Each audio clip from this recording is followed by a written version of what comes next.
Hi friends, ఎలా ఉన్నారు? బాగున్నారా? వీడియోస్ అనేటివి రాలేదన్నమాట మన ఛానల్లో. సారీ అండి అందరికీ. అయితే మనకైతే దాసు నిజమైతే తెలిసిపోయింది కదా. ఇంకా దీపక్ కూడా కార్తిక్ అయితే నిజం చెప్పేస్తాడు. ఇంకా అనసూయనైతే కన్నికేసుకుంటుంది దీప. ఈరోజు ఎపిసోడ్ ఏం జరిగిందో తెలుసుకుందాం. ఈరోజు 28 మే ఎపిసోడ్. ఈరోజు కార్తిక్ అంతా గుడికాడ దీప ఏం చేయాలో దీపాలన్నీ వెలిగిస్తూ ఉంటుంది. ఇంకా కార్తిక్ అయితే అన్నీ చెప్తూ ఉంటాడు. మనము నీకోసమే నేను ఇదంతా చేస్తున్నాను దీప.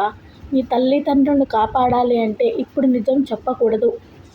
మనము కొంచెం నిదానంగా జ్యోత్స్న పారిజాతం ఏ దిక్కు దోచక శివనారాయణ కాలు పట్టుకునే తాత కాలు పట్టుకునేంత వరకు మనం అలా వాళ్ళిద్దరిని ఒక ఆట ఆడుకోవాలి. పారు అమ్మమ్మ చేసిన ఈ ద్రోహాన్ని మనము ఎలాగోలా నిందించాలి. నువ్వు ఇలా మౌనంగా ఉంటే కాదు దీప. నీకోసమే ఇదంతా చేస్తున్నాను. నువ్వు తట్టుకోలేవని నాకు తెలుసు, కానీ నువ్వు తట్టుకోవాల్సిందే. మన జీవితం మనం హాయిగా బ్రతకాలంటే నువ్వు ఆ ఇంటి వారసురాలని తెలవాలి.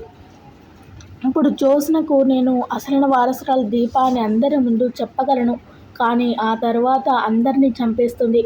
ఆశ కోసం పారిజాతం అమ్మమ్మ జ్యోత్స్న ఇద్దరూ కలిసి అందరినీ చంపేస్తారు దీప. ఉన్న అమ్మా నాన్న పోతే పెంచుకున్న అమ్మా నాన్న పోతారు. చూసావా? ఇలా ఎందుకు దీప?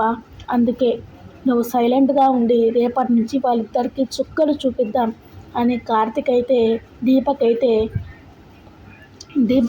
ధైర్యం చెప్పి ఒక కులుక్కి తెస్తాడు. ఈరోజు ఎపిసోడ్ అయితే ఇలా ఉండబోతోంది.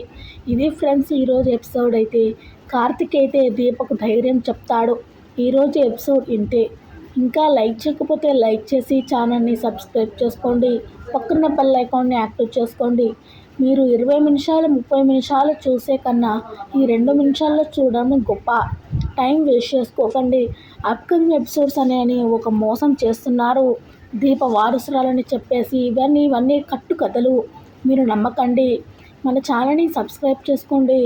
లైక్ చేయకపోతే లైక్ చేసేయండి. రేపు ఏం జరగబోతుంది ఎపిసోడ్కి రేపు మళ్ళీ కలుసుకుందాం. బాయ్ అందరికీ.